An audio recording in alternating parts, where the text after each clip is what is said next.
안녕하십니까. 건강 365 아나운서 이영호입니다. 많은 분들이 중년 이후부터 슬슬 고혈압에 대한 걱정을 하고 혈압 측정에도 적극적이죠. 그런데요, 이 소아청소년기에도 고혈압의 위험은 있습니다. 식습관 때문일까요? 청소년의 고혈압 기준은 성인과 비교할 때 조금 다르게 이해해야 하는 걸까요? 오늘은 청소년의 건강, 특히 고혈압의 위험에 대해서 살펴보고요. 수두, 홍역, 또 볼거리로도 불리는 유행성 이하선염과 같은 감염 질환에 대해서도 짚어보겠습니다. KBS 라디오 건강 365 어린이날을 맞아 최호섭의 로봇 태권브이로 시작하겠습니다. KBS 라디오 건강 365 함께하고 계십니다. 비만은 질병으로 강조되고 있고요. 비만으로 인한 건강의 위험은 나이와 상관이 없다는 지적입니다. 특히 청소년의 비만은 성인 비만으로 이어질 확률도 높고요. 맵고 달고 짠 음식을 즐기는 청소년들에게는 비만의 위험뿐 아니라 당뇨, 고혈압과 같은 합병증의 위험도 높아진다고 하는데요. 오늘은 특히 청소년 고혈압의 위험에 대해서 알아보겠습니다. 청소년들은 이 혈압 측정의 기회도 많지 않을 것 같은데요. 한양대학교 병원 소아청소년과 나재윤 교수에게 도움 말씀 듣겠습니다. 교수님 안녕하십니까? 네, 안녕하세요. 네, 요즘 청소년 비만이 많이 늘고 있다면서요. 어떻습니까? 네, 비만 상당히 많이 늘고 있습니다. 이게 복합적인 현상이자 질병이고 특히 코로나 사태를 지나가면서부터는 청소년들의 야외 활동이 줄면서 급격하게 비만이 늘어나고 있다고 보고 있습니다. 네, 코로나의 영향도 있고요. 단짠이라는 신조어도 있는데 달고 짜고 또 거기다 매운 음식까지 이렇게 자극적인 음식을 즐기는 청소년들이 많은데요. 역시 식습관의 문제라고 봐야 될까요?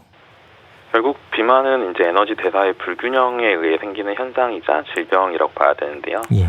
생활 환경과 습관, 식사 활동, 그리고 신경물질, 호르몬 등의 생리적인 요인들, 그리고 유전적 소인들이 복합적으로 얽히면서 나타나게 됩니다. 이게 상대적으로 신체적 활동이 앞서 말씀드렸다시피 많이 줄었고 그에 비해서 고열량 음식은 섭취를 하게 되었고 이런 것들은 당연히 비만에 영향을 줄 수밖에 없고요.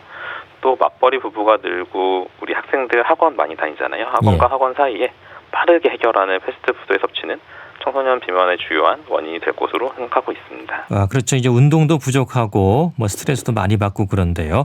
우리 청소년들이 얼마나 안 움직이는 걸까요? 관련해서 자료들이 있습니까? 이게 저희가 세계보건기구 WHO에서는 5에서 17세 청소년에게 매일 60분 이상 중간 정도 이상의 운동을 권유하고 있는데 이게 2019년도에 WHO에서 발표한 보고서에 의하면은 세계 146개국 11살부터 17살까지 청소년들한테 운동을 측정을 해봤을 때 운동 부족이 가장 심각한 나라가 한국이었습니다. 약 한 94%의 청소년에게 운동 부족이 심각한 수준이라고 보고를 하였는데 이게 또 특이한 게 세계적으로 볼 때 국가 소득 수준이 높을수록 운동에 대한 관심도도 높고 운동을 많이 한다고 되어 있는데 우리나라는 소득 수준이 비교적 높은 수준에 속하면서도 청소년들은 운동 부족이 심각한 수준이라서 아무래도 학업에 몰두하는 시간이 많고 스마트폰 등의 전자기기를 많이 사용하는 것이 아마 원인일 것으로 생각됩니다. 이게 비단 연구 자료를 들고 오지 않아도 이게 나이가 어느 정도 드신 어른들이 보기에는 확연하게 요즘 애들이 비만의 비율이 많아졌다고 보고 있습니다. 이제 많이 뛰어노는 시간이 예전보다 많이 준 것 같습니다. 눈으로 보기에도 느껴지고요. 네, 그렇습니다. 이제 비만이 주는 위험에 대해서는 다 알고 계신데, 근데 청소년들에 대한 비만은 좀 너그러운 측면이 있는 것 같아요. 키로 갈 것이다. 아니면 나이가 들고 어린이 되면 살이 빠질 것이다. 이 막연한 기대감을 갖고 있거든요. 네, 맞습니다. 저희가 진료를 볼 때 가장 많이 듣는 질문이기도 한데요. 이게 소아청소년 시기에 충분한 영양 상태는 당연히 매우 중요하지만 청소년 비만으로 넘어가는 얘기는 많이 다른 얘기거든요. 청소년 비만이 곧 성인 비만으로 이어지는 경우도 많고 이럴 경우에 사춘기를 땡겨서 오히려 키가 급성장하는 시기가 빨리 오게 되고 성장판을 일찍 다치게 만들어서 그럴 경우에 체중 키는 오히려 충분하지 못한 경우도 있을 수 있어갖고 이게 반드시 너그럽게 보는 게 아니고 반드시 주시하면서 봐야 되겠습니다. 네, 살이 찌면 아이들이 더 클 것이다라는 기대를 가지는데 잘못된 거라는 거군요. 오히려 성장판을 좀 빨리 닿게 할 수도 있다. 그만큼 체중 관리를 잘 해야 된다는 말씀이시고요. 비만이 비만으로 끝나는 게 아니라 다른 질환으로 이어질 수 있어서 더 중요할 텐데 심장 대사 이상의 위험을 높인다는 말도 있던데요. 네, 비만으로 인한 합병증은 수없이 많이 있는데 예. 일단 주변에서도 많이 들어보셨을 만한 대사증후군의 위험이 증가를 한다는 게 가장 중요합니다. 이 대사증후군은 복부 둘레가 증가하고 이상지질혈증, 즉 고지혈증이 같은 이상지질혈증이 오고 고혈압, 당뇨 등이 이제 대사증후군에 속하게 되는데요. 예. 이것뿐만 아니고 지방간과 같은 소화기 질환, 그리고 근골격계, 생식기계 등 아주 다양한 시스템의 이상도 초래할 수 있습니다. 예. 청소년기에 이런 비만 문제, 성인이 됐을 때 심혈관 질환으로 이어질 확률이 더 높다고 볼 수 있을까요? 네, 잘 말씀해 주셨습니다. 예. 심혈관계 질환이면은 대표적으로 아시는 게 오늘 말씀드리는 고혈압 외에도 협심증, 심근경색을 포함한 관상동맥 질환, 부정맥, 뇌혈관 질환 등이 있을 수 있는데요. 상대적으로 청소년의 경우엔 노인에 비해서 혈관 탄력성이 좋고 심장의 수능도가 좋은 편이라서 치명적인 관상동맥 질환의 발생은 적은 편이지만 비만과 고혈압 자체가 결국은 성인이 되어서 이러한 심혈관계 질환으로 이어지는 경우가 그렇지 않은 청소년에 비해서 더 높다고 되어 있습니다. 네, 그러니까 비만 자체가 고혈압의 위험도 높일 수 있다는 거잖아요. 네, 맞습니다. 본태성 고혈압의 위험 인자로 비만, 짠 음식, 스트레스, 고혈압의 가족력 등이 손꼽히는데요. 이러한 비만과 스트레스 그리고 짠 음식은 교감신경을 항진시키고 심박수를 증가시키고 레닌안지오텐신계를 활성화시키고 인슐린 저항성을 유발하는 등 다양한 기전으로 결국은 고혈압을 악화시킨다고 알려져 있습니다. 네, 이런 청소년기의 고혈압은 이제 청소년 고혈압이라고 따로 이제 분리해서 얘기되기도 하는데요. 고혈압으로 진단되는 우리나라 청소년들이 어느 정도나 되나요? 지금까지 청소년 고혈압의 유병률을 약 1, 2% 정도로 생각해 왔었는데요. 예.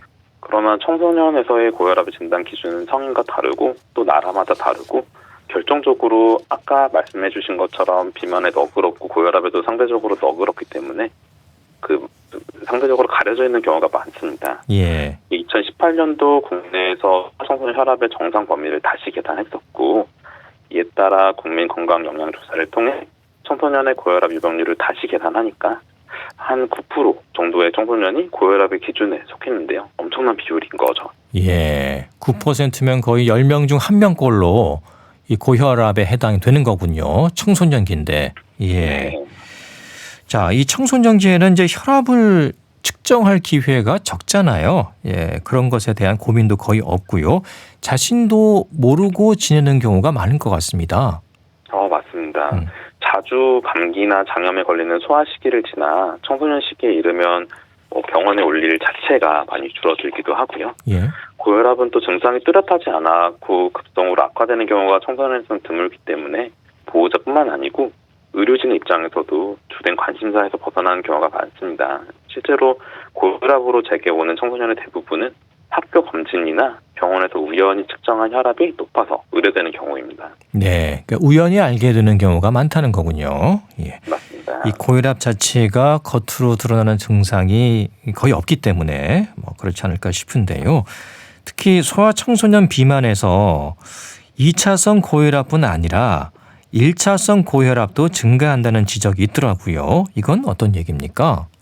2차성 고혈압은 뚜렷한 원인 질환이 있어서 발생하는 고혈압이고 주로 선천성 심장병, 내분비 질환, 콩팥 질환 등이 근본적인 원인이 되어서 고혈압이 발생하는 것을 얘기를 하는데요. 예.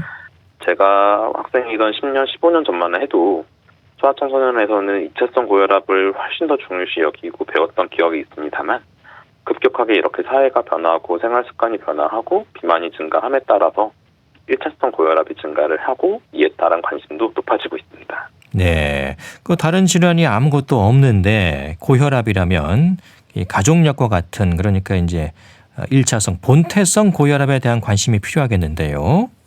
네, 맞습니다. 예. 1차성, 즉 본태성 고혈압은 앞서 말씀드린 2차성 고혈압과 다르게 특별한 질병이 없이 발생하는 고혈압을 얘기를 하는데요.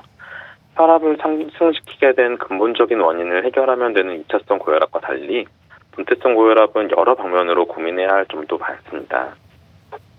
네, 가족력이라든가 또 원인을 찾기가 쉽지 않기 때문에 더 유심히 들여다봐야 될 것 같습니다. 아까 말씀해 주셨는데 소아청소년기의 고혈압은 성인과 진단 기준이 조금 다르잖아요. 얼마나 네. 되는 건가요? 성인의 경우에는 수축기 혈압 140mmM이거나 이완기 혈압이 90mmM 이상인 경우로 정의를 하는데 예. 소아는 혈압의 정상 범위 자체가 성인보다 낮습니다. 그렇기 때문에 당연히 고혈압의 진단 기준도 달라져야 되는 게 맞는 거고요. 이게 미국 소아과학회에서는 2017년도 가이드라인에서 만 13세를 기준으로 그 이상은 성인과 동일하게 고혈압을 진단을 하도록 하였습니다만 예. 국내에서는 성별, 연령, 키에 따른 혈압에 대한 정상치를 구해서 거기서 90%를 넘어갈 경우에 혈압이 이상하고 95% 이상이 되면은 고혈압으로 정의를 하고 있습니다. 네. 이에 따라서 우리나라 소아 고혈압 연구회에서는 국민건강영양조사를 통해 국내에서의 소아청소년 혈압 100분기 계산기를 만들었고요. 대한고혈압학회 홈페이지에 게시를 했기 때문에 누구나 다 확인이 가능합니다. 네. 대한고혈압회. 고혈압학회. 네, 학회. 맞습니다. 예. 네. 이게 이제 홈페이지가 있겠죠? 네, 맞습니다. 예. 거기에 들어가면 나이에 따른 정상 혈압 수치가 나온다는 건가요? 네, 소아 고혈압 계산기라고 아예 항목이 있습니다. 항목이 따로 있어요. 그럼 거기에 입력하는 인자는 뭐 나이와 그런 것들인가요? 네, 나이, 성별, 키를 넣으면요. 예. 그리고 이제 측정된 혈압 수치를 넣으면은 본인의 혈압이 어느 정도 100분위에 위치를 했는지 확인할 수 있습니다. 예. 쉽게 계산할 수 있게 되어 있네요. 한번 들어가서 계산해 보면 좋을 것 같습니다. 그러니까 이제 성인보다는 분명히 낮은 기준이고요. 13살이 안 된 어린 나이에도 고혈압이 있을 수 있다는 거잖아요.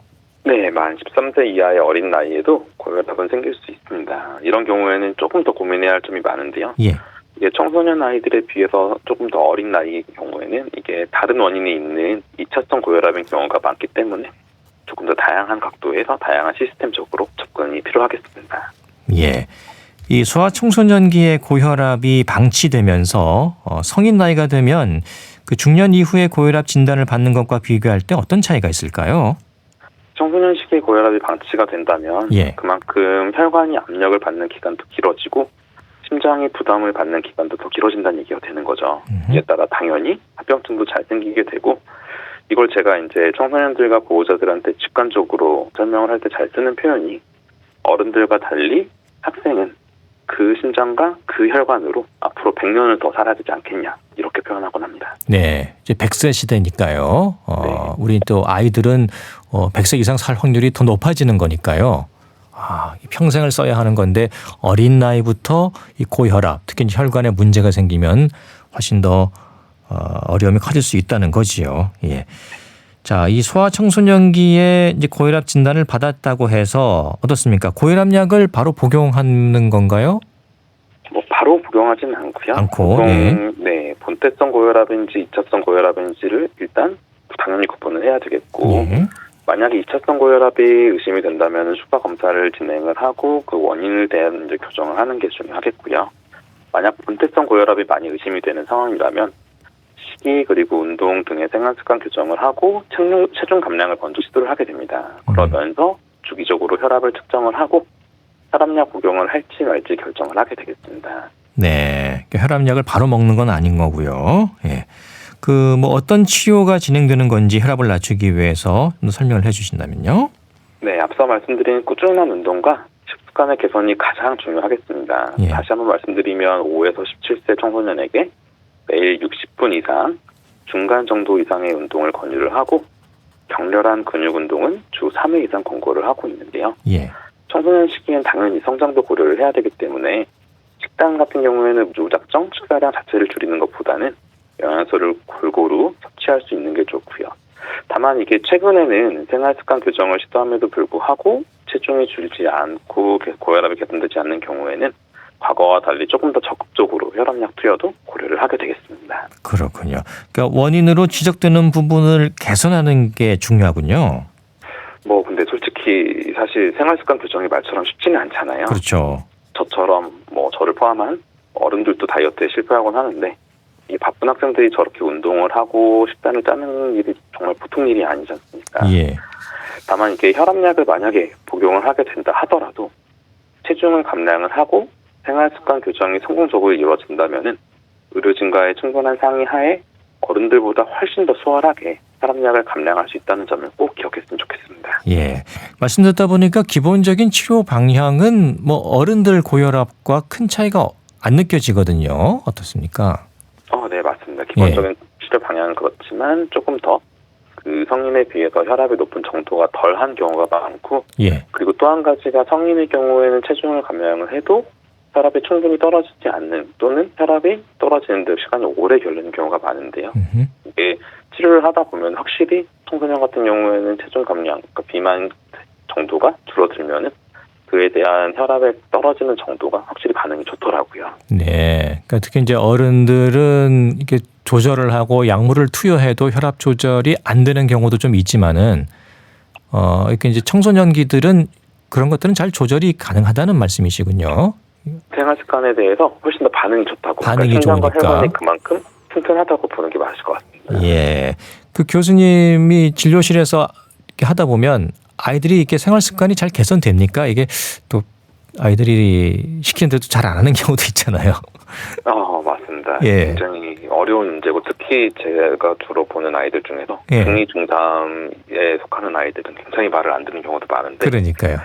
그래서 이제 제일 중요한 것 중에 하나가 저 같은 경우에는 진료실에서 청소년 아이들이 병원에 오는 것 자체를 두려워하지 않게끔 그러니까 병원에 오는 거에 대한 스트레스를 좀 덜 하게끔 그리고 그럼에도 불구하고 꼭 진료를 받아야 되는 당위성에 대해서 애들한테 직접 설명을 많이 해주는 편입니다. 예.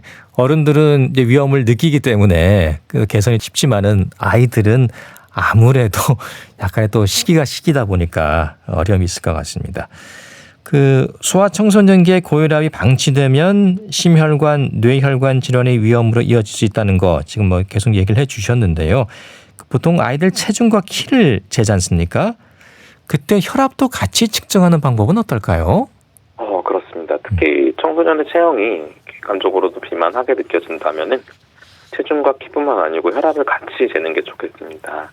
체형에 따라 적절한 혈압계를 사용을 해서 혈압을 측정하는 게 중요한데 청소년 비만의 경우 이미 성인의 체형에 가까운 경우가 많기 때문에 혹시 병원이나 보건소에 방문할 일이 있다면 자동 혈압계라도 좋으니까 일단 측정을 해보고 앞서 말씀드린 고혈압 계산기로 고혈압에 가까운 수치를 보인다면 가까운 소아청소년과 그 고혈압 전문가를 방문하시는 게 좋겠습니다. 네, 아이들이 혈압 재는 방법은 뭐 특별히 다른 건 없겠죠?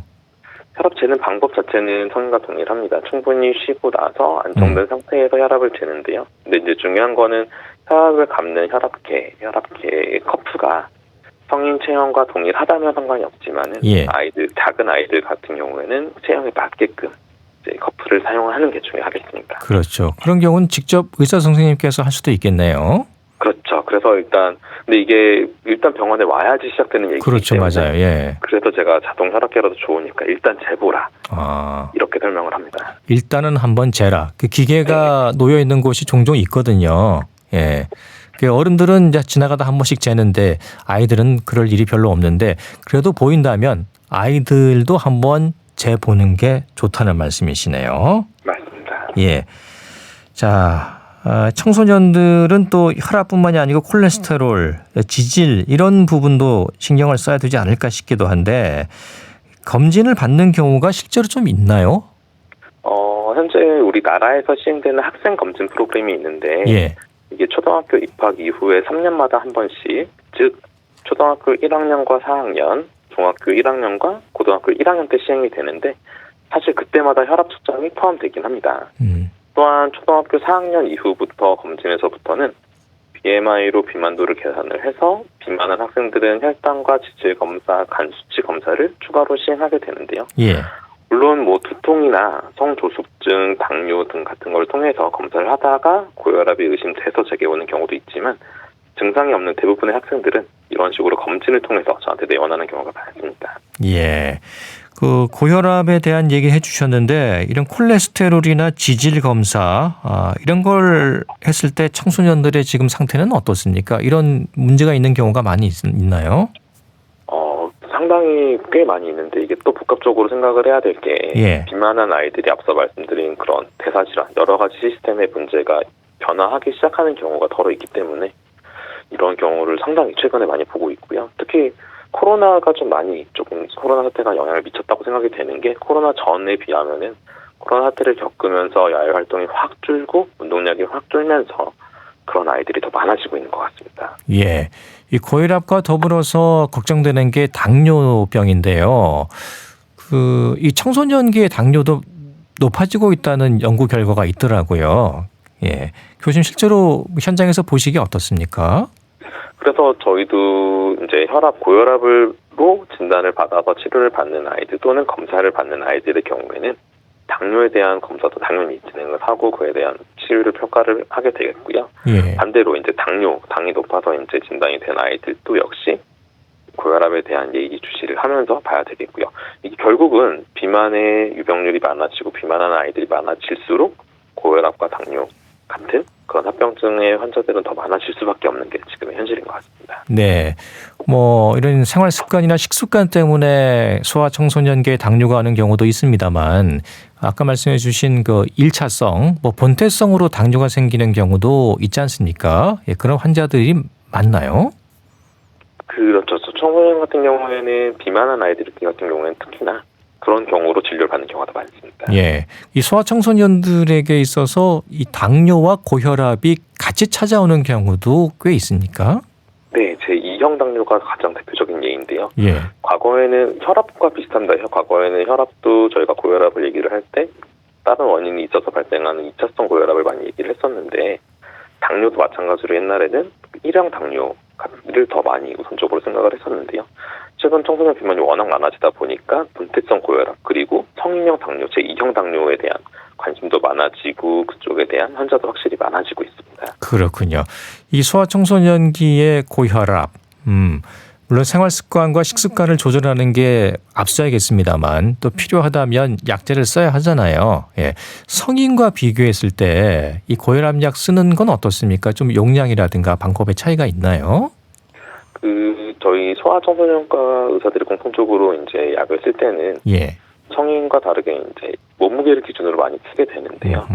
이에 따라서 그 고혈압 약도 몸무게에 따라서 그리고 그 환자의 상태에 따라 가지고 어떤 약을 쓰게 될지 결정을 하게 되겠습니다. 이제 성인과 근데 가장 큰 차이는 사실 용량보다는 제형 자체가 청소년한테 쓸 수 있는 안전한 약들이 많지가 않기 때문에 그 안에서 한정적으로 저희가 골라야 한다는 그런 단점은 확실히 있는 거고요. 그렇군요. 자, 건강에 대한 관심은 성인들도 이제 중년 이후부터 슬슬 걱정하기 시작하는데, 하지만 어릴 때부터 건강 습관 또 건강 수치를 확인하고 관리하는 게 성인 또 노년의 건강을 유지할 수 있는 방법일 것 같습니다. 소아청소년의 고혈압 예방을 위해서 개선해야 하는 잘못된 습관들 짚어주신다면요. 일일이 열거하자면 정말 끝도 없을 것 같은데요. 규칙적으로 운동해라, 패스트푸드나 배달 음식 먹지 말고 싱겁게 먹어라. 그렇지만 요즘 이런 걸 진짜 모르는 사람이 얼마나 있을까 싶기도 하고요. 일단 제일 중요한 거는 정확하게 본인 몸 상태를 아는 것입니다. 청소년 본인이나 또는 이제 어머니, 아버지, 보호자께서도 우리 아이는 비만하지 않아라고 부정하는 경우가 종종 보이고 아까 말씀드렸다시피 크면서 좋아질 거라고 막연한 기대를 하는 경우가 많이 보이는데요. 그러나 이 생활습관이라는 게 정말 무서운 게 혈압약이나 당뇨, 고지혈증 약을 복용할 정도의 아이들도 평소 먹는 음식을 조절을 하고 운동을 해서 적절하게 체중을 빼오는 경우가 정말 드뭅니다. 병원이 싫다고 멀리하지 말고요. 본인한테 적절한 충고를 해주고 생활습관 교정을 도와줄 수 있는 의료진에게 믿고 정확한 본인의 몸 상태를 점검 받는 게 중요하겠습니다.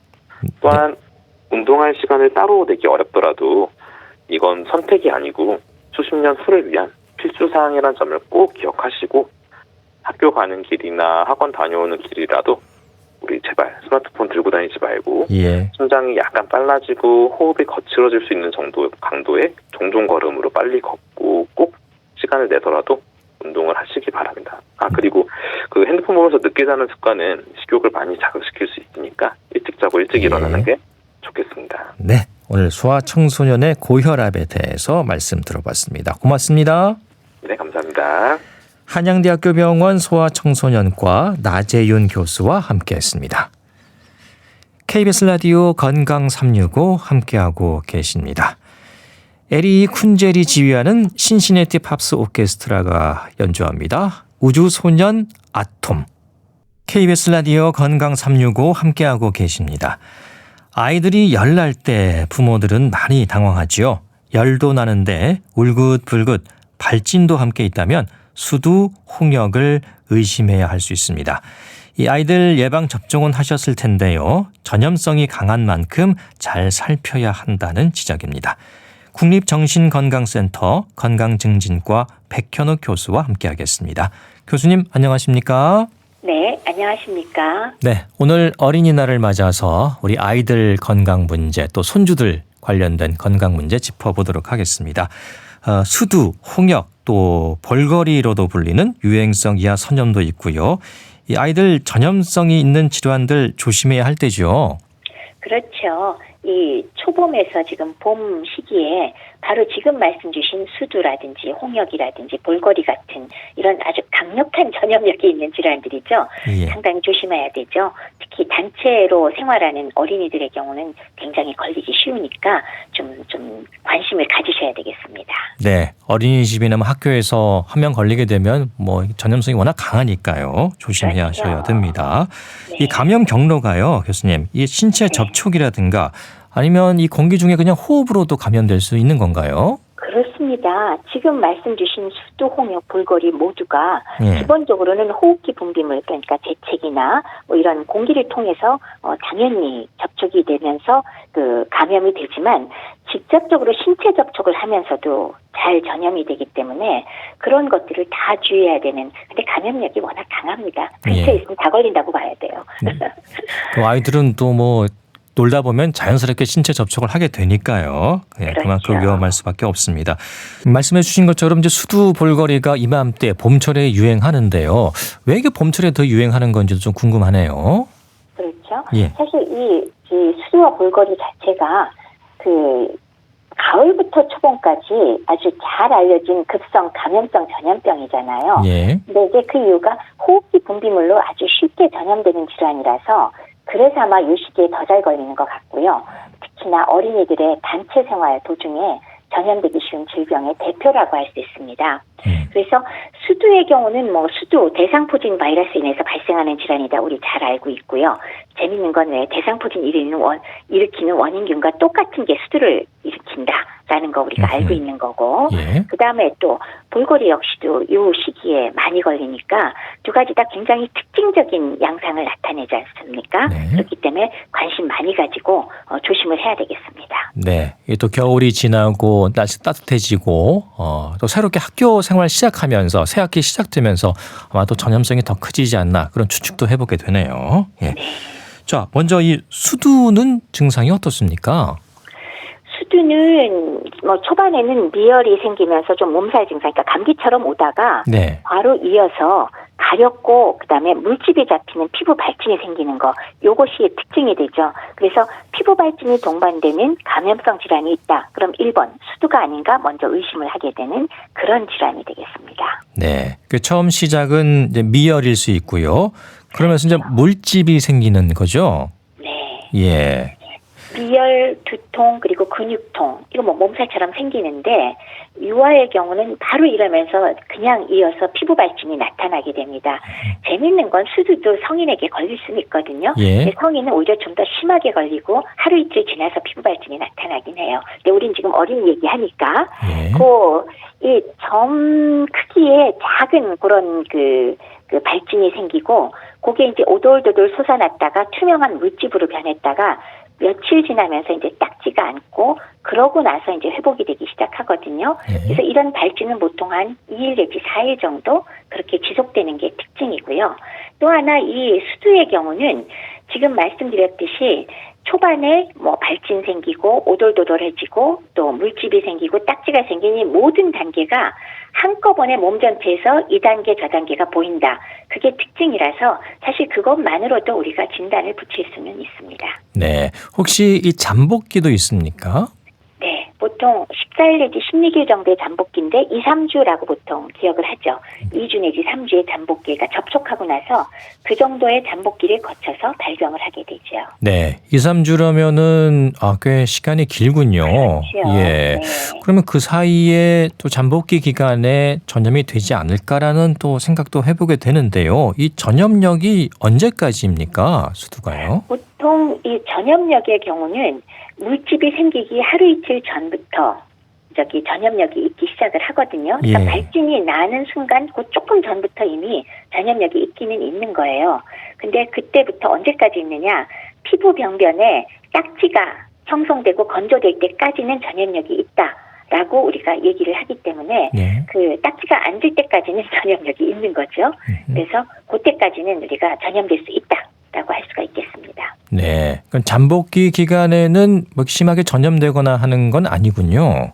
잠복기 끝부분? 그러니까 끝부분. 발진이 생기는 그 시점에는 이제 있다고 봐야 되겠죠. 그렇군요. 발진이 생기려고 할 때. 네. 그러면 이제 전염력이 생기자마자 빨리 격리를 하는 게 좋을 텐데요. 그렇죠. 그렇죠. 증상이 보이면 먼저 어린이집이라든가 학교에 보내지 않는 게 우선이겠군요. 그렇습니다. 피부가 딱지가 완전히 형성되고 모든 병변이 그리고 건조될 때까지는 당연히 보내지 말고 집에서 격리를 해주셔야 됩니다. 네. 그럼 이제 발진으로 인한 물집에 딱지가 생기면 그때부터는 좀 안심해도 되는 단계일까요? 짧게는 그게 5일 내지 길게는 20일까지도 걸리는데요. 예. 지금 말씀드렸듯이 격리 기간 자체가 몸에 있는 모든 발진이 딱지로 변할 때까지인데 일반적으로는 한 일주일 정도를 저희가 잡습니다. 그래서 그 정도를 격리하면 그러면 뭐 그냥 격리 끝내고 다시 나가도 된다. 보통은 일주일을 잡고 있습니다. 네, 일주일 정도. 그건 네네. 이제 아이 상태에 따라서 조금씩 왔다 갔다 할 수는 있는데 그렇죠. 예, 몸 네. 전체에 딱지가 다 생기면 그렇죠. 어느 정도 이제 끝났구나. 괜찮아졌구나. 이렇게 생각하면 된다는 거죠. 맞습니다. 예. 알겠습니다. 이 수두가 그럼 발생했을 때 할 수 있는 뭐 특별한 치료는 있습니까? 그냥 놔두면 되는 건가요? 어떻게 됩니까? 대개 어린이들한테 생긴 수두의 경우는 예. 특별히 심각한 합병증이 생기지 않았다면 사실 입원할 필요도 없고요. 증상 치료만 하면은 됩니다. 다만 이제 열이 많이 났을 때 우리가 해열제로 아세토아미노펜이 이제 유명해졌잖아요. 코로나19로 예. 타이레놀 아세토아미노펜을 써도 된다. 그러나 어린이의 경우 아스피린을 써서는 안 된다. 그거는 오히려 합병증으로 라이증후군이라는 좀 치명적인 상황을 유발할 수가 있거든요. 예. 그래서 그것만 기억하면 될 정도고요. 그거 외에 피부 발진이 굉장히 가려울 수가 있어요. 그래서 그거 증상 완화, 뭐 항히스타민제나 살라민 로션 같은 거 쓸 수가 있고요. 이제 드물게 그 항바이러스 제제를 쓰는 경우가 있는데 네. 어린이의 경우는 사실 사용하지 않고요. 적어도 12세, 13세 이상의 경우에 면역 저하자나 아니면 그런 만성 호흡기 질환이나 피부 질환을 기저로 갖고 있는 이런 사람들의 경우는 피부 발진 발생하고 24시간 이내에 이런 항바이러스 제제를 쓰기도 하지만 어린이의 경우는 사용하지 않습니다. 증상적으로만 치료하면 됩니다. 네. 그러니까 보조제들, 도움이 될 수 있는 약제를 사용하는데 보통 이제 타이레놀이나 아스피린은 집에 갖고 있는 경우도 있잖아요. 그렇죠. 예. 그럴 네. 경우에 그냥 무심코 특히 이제 아스피린은 조심해야 된다는 말씀이시네요. 그렇죠. 아스피린은 만약에 수두가 있을 네. 때, 그건 좀 그렇죠. 기억을 하고 있어야 될 것 같습니다. 네, 네. 예. 그 백신을 보통 맞지 않습니까? 네, 네. 아이들 요즘 대부분 다 하거든요. 그렇죠. 그런데도 수두를 앓을 수가 있습니까? 수두 예방접종 백신이 그 수두를 막아주는 확률은 70 내지 90%입니다. 100%는 아니군요. 그러니까 결국 모든 백신이 사실 그런데요. 예. 100%짜리는 솔직히 없다고 할 수도 있고 그러나 일단 맞으면 다시 앓더라도 가볍게 앓고 지나가는 것은 우리가 기대할 수 있어요. 앓더라도 예. 10 내지 30%가 걸리더라도. 근데 실제는 10 내지 30%가 안 걸리는 이유가 있습니다. 즉 집단에 대해서 그 백신을 전부 다 놓으면 감염원, 그러니까 균을 발원하는 감염원이 줄어들잖아요. 네. 그렇기 때문에 역시 감염 가능성을 줄이는 것도 의미가 있어서 그러니까 어쨌건 백신을 맞아도 앓을 수는 있으나 앓더라도 가볍게 앓는다. 그리고 대부분의 어린이가 다 맞아주면 그 사회 자체에 감염원, 그러니까 수두가 적게 발병하기 때문에 걸릴 확률이 적다. 이 두 가지 이유 때문에 우리가 백신을 맞거든요. 그래서 앓을 수는 있으나 그래도 맞는 게 맞다라는 말씀을 드렸죠. 그러니까 수두 백신 접종도 아이 한 명의 건강도 중요하지만 전체적인 집단 면역을 생각해서라도 다 같이 맞는다. 이렇게 맞습니다. 이해하면 되겠군요. 네. 예. 수두 걸린 이후에 백신을 또 맞게 되면 도움이 될 수 있습니까? 이 수두의 경우는 네. 사실은 그 걸린 이후의 백신은 그다지 의미가 없는 없고. 거죠. 예. 네네. 그래서 그거는 아니고요. 근데 다만 같은 바이러스인데 우리가 대상포진 백신을 나중에 놓잖아요. 60세 이상의 성인. 예, 그렇죠. 그리고 컨디션 안 좋은 50 내지 59세라든지 뭐 이런 경우에 맞잖아요. 같은 바이러스인데도 맞는 거는 대상포진을 막기 위해서 하는 건데 수두 자체는 사실은 걸린 이후에 백신을 맞아서 도움이 되는 것은 사실은 아닙니다. 아니다. 그래서 그거는 의미가 별로 없다고 차이가 있군요. 예. 네네. 한 번 수두에 걸리면 뭐 평생 면역이 생기는 건 맞습니까? 네. 수두로부터 회복이 되면 평생 면역을 얻게 되는 게 맞고요. 예. 그래서 건강한 사람은 한 번 걸린 사람이 두 번째 발병하는 경우는 거의 없다고 할 수 있지만 다만 면역이 저하됐을 때 드물게 발생할 수도 있다라는 말씀을 드릴 수 있죠. 원칙상 평생 면역입니다. 예. 워낙 어렸을 때에 걸려서 좀 기억이 가물가물하거든요, 저도요. 맞습니다. 걸렸던 것 같기는 해요, 저도. 한 너댓 살쯤에. 가물가물 기억은 있습니다. 예. 저희 형이 걸렸던 기억은 좀 확실히 나거든요, 아마. 제가 옮지 않았을까라는 생각이 드네요. 네. 형제 중에 걸리면 그러니까요. 예. 자, 그럼 이번엔 볼거리를 살펴보겠습니다. 이 볼거리, 유행성 이하 선염을 말하는 거죠. 그렇죠. 네. 그 양쪽 귀 앞쪽 밑에 있는 이하선이라는 침샘에 부종을 일으키는 바이러스 감염 질환이죠. 그래서 사실은 예방접종이 요건 좀 보편화되면서 발생 빈도가 굉장히 감소하긴 했는데 마찬가지로 요새 계절에 많이 발생할 수 있습니다.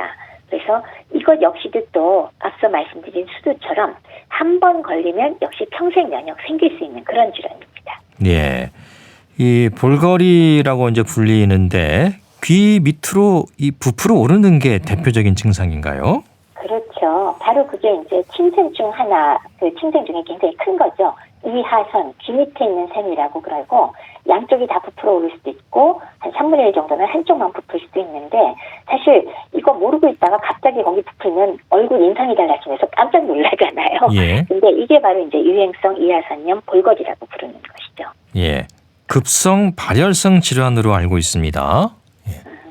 그렇죠. 여기에 전염되면 요것도 잠복기가 앞서보단 조금 짧지만 1, 2주간의 잠복기를 거친 다음에 굉장히 심한 발열이 동반되고요. 그러면서 당연히 열이 나니까 온몸이 아프거나 머리도 아플 수 있고 이런 전구 증상을 거칩니다. 그래서 그때까지도 그냥 심한 몸살이라고 생각을 하는데 하루 이틀 사이에 그냥 그 이하선이 부풀어 오르면서 진단을 붙이게 되는 거죠. 예.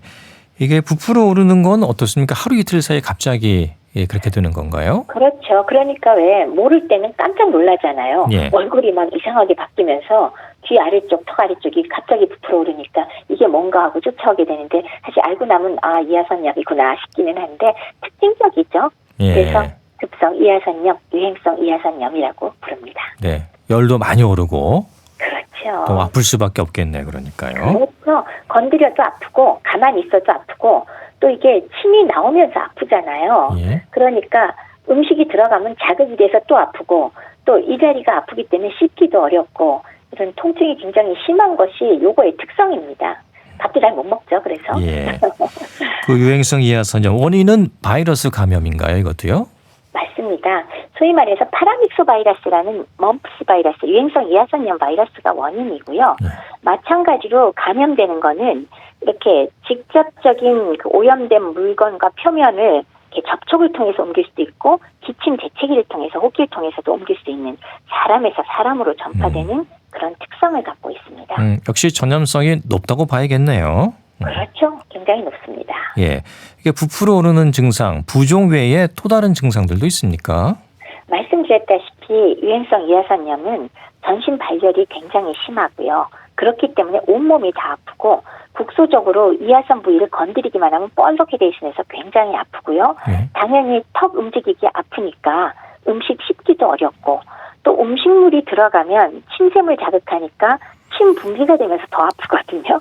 그래서 그런 증상들이 굉장히 괴롭지요. 밥을 잘 못 먹게 되고 식사도 못하고 열은 나는데 탈수되고 그래서 힘듭니다. 네, 역시 격리가 필요할 것 같은데요. 예, 이게 전염성이 있는 기간이 얼마나 되는지 어느 정도 격리를 해야 되나요? 이 전염성이 있는 시기는 침샘이 부어오르기 3일 전부터 사실 전염성은 있는데 그때는 우리가 뭐 정확히 잘 모르는 상황인데 그렇죠. 예. 부어오른 다음부터 5일 후까지는 전염성이 있으니까 5일? 예, 이하선염이다라고 부어오르는 걸 딱 보는 순간 그때부터 적어도 5일은 격리를 꼭 하셔야 됩니다. 네, 5일 정도는 격리 반드시 해야 하고요. 네네. 유행성 이하선염도 뭐 자체 치료제가 있는 건 아니라면서요. 그렇습니다. 이것도 보존적 치료가 원칙인데 즉 증상에 맞춰서 치료한다. 그러니까 왜 잘 못 먹는다 그랬잖아요. 열도 나고 탈수가 되기 쉽겠죠. 그러니까 물 충분히 섭취하도록 수분 공급 충분히 해주시고 그다음에 타액 분비가 많이 나오면 아픈 게 더 심하니까 너무 자극적으로 과일 주스나 신맛 나거나 이런 게 침이 막 분비되잖아요. 그렇죠. 이런 거 좀 피하는 게 그나마 조금 분비샘의 통증을 좀 가라앉힐 수가 있는 그런 게 될 거고요. 네. 이하선 자체 부은 데가 뻘겋게 되고 건드리면 너무너무 아프고 그래요. 그래서 차가운 찜질 같은 걸 좀 해서 부종도 좀 가라앉히고 그러면 좀 통증이 완화될 수 있고 그러면서 통증 완화제를 쓰면 되겠죠. 네, 그러니까 진통제 아까 말씀해 주신 그런 이제 타이레놀 계열의 예, 네. 진통제를 쓰면 되는. 이거 마찬가지로 그렇죠. 아스피린은 아이들에게 좀 곤란할 수 있죠. 그렇긴 한데 예. 또 이하선염에는 그렇게 라이중후군을 그렇게 많이 강조하지는 않습니다. 아, 그렇군요. 그건 또 차이가 있는 거군요. 그렇죠. 예, 네. 알겠습니다. 그리고 또 전염성이 강한 질병으로 홍역이 있습니다. 홍역. 예. 홍역은 어떻습니까? 이 감기와 증상이 비슷하다고 하던데요. 맞아요. 이 홍역은 그 40도 이상의 고열이 때 특징이고요. 예. 그러면서 이제 발진이 확 나타나는 거 이게 특징인데 이 전구 증상이 한 3, 4일간 지속되는 게 바로 감기하고 똑같아요. 고열 나고 재채기 나고 그다음에 결막염, 눈에도 결막염이 생기고 기침하고 눈이 부시고 이런 게 전구 증상이고요. 이땐 감기하고 사실 구별하기가 어렵죠. 근데 다만 그때 구별할 수 있는 게 입속에 하얀 반점들이 생겨서 홍역 특유의 반점이라고 코플릭 반점이라는데 그걸로 구별은 하긴 하지만 예. 이 건구 증상이 지난 다음에 바로 급성 발진으로 생기니까 그게 이제 홍역의 특성이고 예전엔 사실 홍역이 굉장히 중증의 병이었죠. 예. 그렇죠? 예. 그거 뭐 예방 캠페인 비디오도 나오고 막 그렇죠. 그랬었잖아요. 본 맞습니다. 기억이 납니다. 네. 예. 그 몸에 발진이 생기는 거죠, 이것도요. 그렇죠. 어허. 네. 그 수두하고는 또 이 형태가 좀 다릅니까? 수두의 경우는 예. 아까 왜 생긴 게 온몸에 그 물집 아니면 빨갛게 된 반점부터 뭐 딱지까지 여러 단계가 한꺼번에 쫙 생겨 있어요. 그냥 이렇게 보면 네, 지저분하게 이것저것 다 생겨 있거든요. 예. 그런데 홍역의 경우는 그게 단계별로 그냥 차곡차곡 갑니다. 그러니까 먼저 빨갛게 홍반이 생겼다가 그 다음에 이제 점점 진행돼서 서로 뭉쳐지면서 그러면서 이제 발진이 거의 같은 단계로 온몸에 퍼지면서 뭉쳐지면서 생기고 예. 또 주로 얼굴과 경부, 목 있는 데부터 시작해서 몸통과 사지로 확산되는 특성이 있고요. 그래서 이런 특성이 모양을 보면 좀 홍역이 조금 더 뭐라 그러나 뭉치면서 약간 지저분하면서 좀 심하면서 그런 게 되고 발진이 한 일주일 정도 지속되는 그런 특성이 있습니다. 예, 형태가 좀 다르군요. 그렇죠. 예, 다르고 특히 이제 입안에 그런 네. 하얀 반점 그렇죠. 생기는 걸로 그게 초기에 생길 수 초기에 있고. 판별할 네. 수가 있겠군요. 네네. 예. 증상이 한 일주일 그럼 간다고 보면 될까요? 그렇죠. 발진이 한 보통 일주일 정도 지속되고요. 그래서 보통 그 전염력의 경우는 발진 발생 후에 4일까지는 전염력이 꽤 강하다고 하니까 적어도 4, 5일 이상은 반드시 격리가 필요한데 보통은 발진 기간 동안 격리를 하지요. 예. 그러니까 일주일 정도는 격리를 반드시 그렇죠. 해야겠는데요. 네. 예. 그 홍역도 예방 접종을 하지 않습니까? 그렇죠. 예. 네.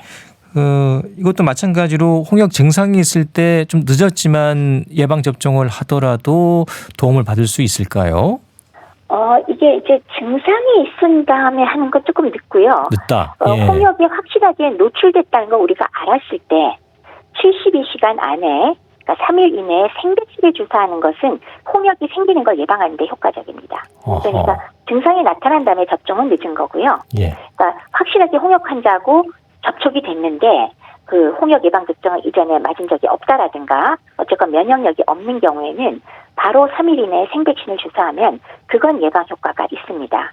그리고 또 하나는 홍역에 노출된 경우에 역시 이제 그 걸린 적이 없는데 5, 6일 안에 그 면역 글로불린을 투여하는 게 역시 홍역을 예방하거나 아니면 심하게 앓는 것을 변화시킬 수 있습니다. 근데 이미 증상이 나타났다면 그거는 예방접종에 해당이 안 되고 그냥 치료를 하셔야죠. 예.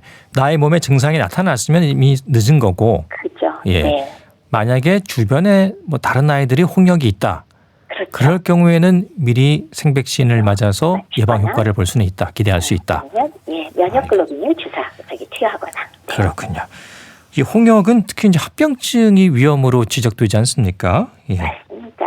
예전에 홍역이 정말 중증의 병이었던 게 바로 앞서 말씀드린 것들보다 특히나 이게 합병증이 진행되는 게 굉장히 많거든요. 예. 크게 호흡기 쪽 합병증도 폐렴으로 혹은 중이염, 기관지염 생길 수 있는 거 이건 뭐 쉽게 생각할 수 있는데 두 번째로 중추신경계를 침범해서 뇌염 이런 것들이 생길 수 있어서 그것도 굉장히 중증으로 죽을 수도 있고요. 예. 그다음에 위장관계 쪽으로는 설사 같은 장염 발생 확률이 굉장히 높거든요. 그래서 이렇게 크게 세 가지 장기를 아주 심각하게 침범할 수 있어서 그래서 과거에 홍역으로 사실은 사망하는 경우도 굉장히 많았잖아요. 예. 요새는 예방접종 때문에 많이 줄어서 그렇지 상당히 위험했던 질환이었습니다. 그렇습니다. 요즘 뭐 대부분 다 예방접종 의무적으로 하고는 있습니다만 그래도 한번 잘 챙겨 보시고요. 만약에 걸렸다 하면 즉시 격리하는 것도 잊지 마셔야겠습니다. 네, 오늘 말씀은 여기까지 듣겠습니다. 감사합니다. 네, 고맙습니다. 국립정신건강센터 건강증진과의 백현욱 교수와 함께했습니다. KBS 라디오 건강 365 영화 사운드 오브 뮤직 OST 가운데 도레미 들으면서 모두 마치겠습니다. 아나운서 이영호였습니다. 고맙습니다.